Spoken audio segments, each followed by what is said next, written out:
The Tragedy of John Cleese by S.D. Wickett.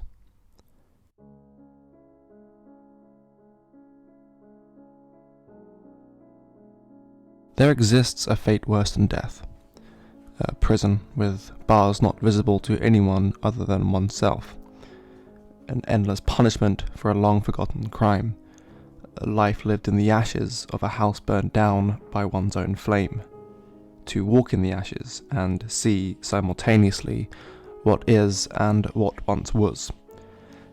For the beloved comedian and Monty Python alum John Cleese, England is the ashes. It was a fire that was lit in Mr. Cleese's prime, the 1960s counterculture, an epoch which mercilessly denigrated this land of ours and all its idiosyncrasies and charms. The polite, well-meaning and fundamentally conservative life of provincial England came undone under the immense pressure of the new culture, itself becoming a more totalitarian version of the old which it mocked without mercy. This was a new culture of promiscuity, drugs, and unfettered individual self-expression, the citizen of nowhere in particular. The foregoing of one's duty to their family, their community, and their nation became trendy, encouraged even. It was venerated. After all, what greater service is there than to one's own immediate physical desires? It is no secret that England and Britain as a whole has been sleepwalking into disaster for some time now.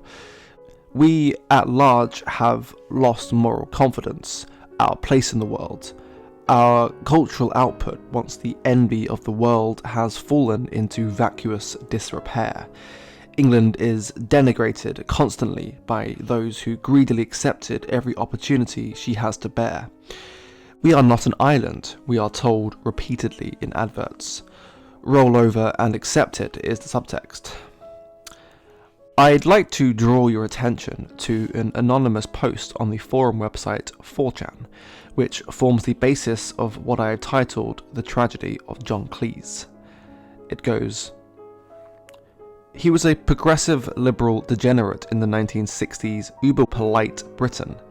He could take the piss out of the people he saw as uptight and repressed while enjoying the clean, safe streets and quiet little hamlets full of those same uptight, repressed, polite to a fault, helpful Christian Englishmen.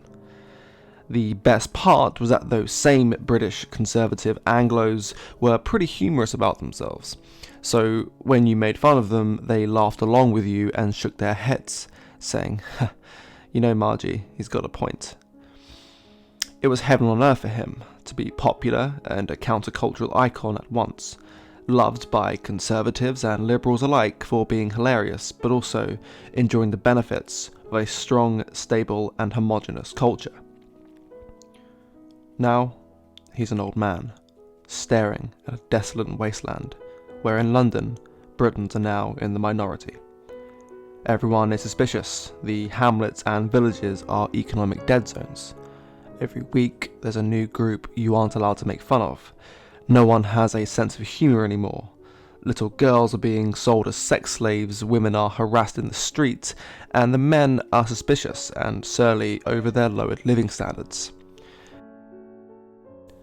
The sinking realization that the world he made fun of but loved more than anything is gone forever and will never come back.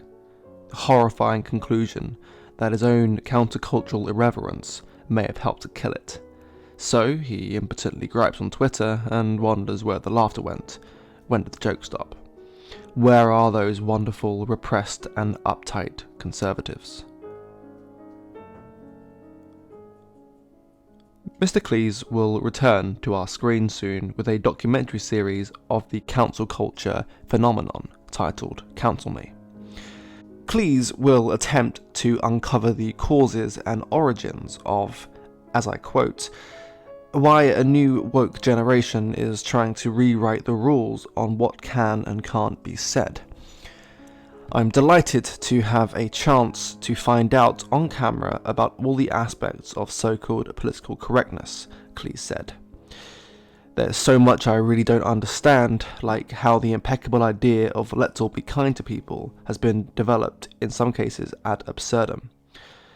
He continues, I want to bring the various reasonings right out in the open so that people can be clearer in their minds what they agree with, what they don't agree with, and what they still can't make their minds up about.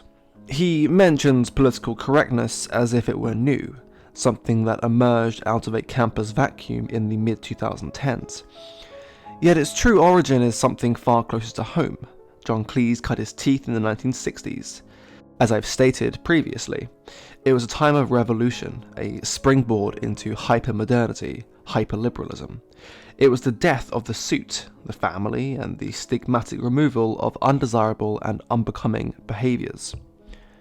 The normalization of sex, drugs, and psychedelia, a time of free expression without limits, restraints, or shame, hedonism without consequences. Pregnant? Just have an abortion.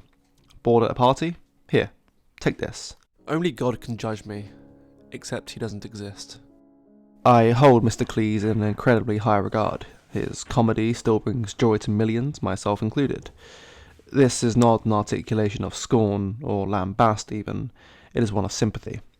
One never knows the beauty of what they possess until they help destroy it.